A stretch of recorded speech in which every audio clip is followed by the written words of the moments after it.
Ako thành công nhờ keycap và cũng suýt chết vì quá dựa dẫm vào keycap.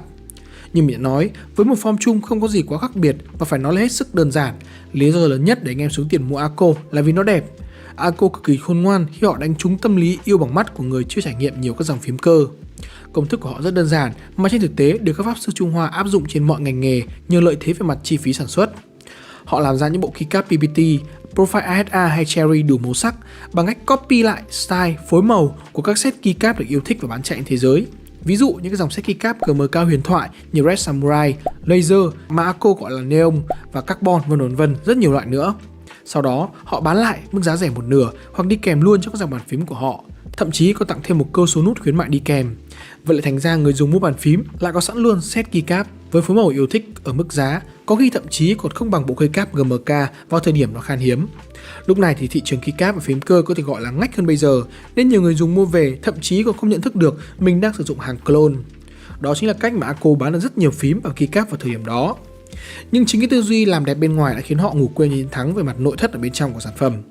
Những con phím đời đầu như 3068, 3084, 3098 đối với đối tượng mua lúc bấy giờ là những người vừa chuyển từ các dòng bàn phím văn phòng hoặc thậm chí bàn phím laptop sang.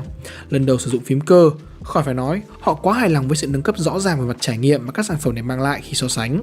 Tuy nhiên, nếu dừng lại đó thì không nói, nhưng trong số những người này sẽ có những người dùng bắt đầu nghiện bộ môn này và mua thêm nhiều mẫu mã khác nhau để trải nghiệm.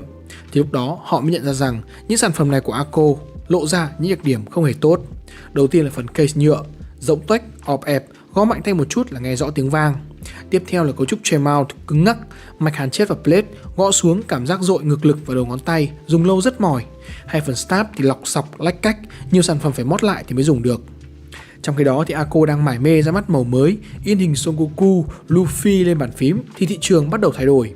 Những phiên bản chủ đề kia chỉ mang lại sự hào hứng ban đầu khi nhìn vào và mang tính chất sưu tầm là chính.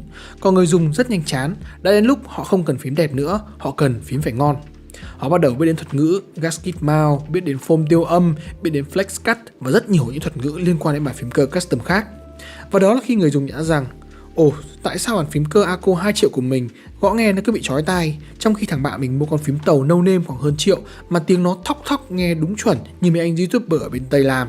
Đó là lúc Ako bắt đầu mất khách.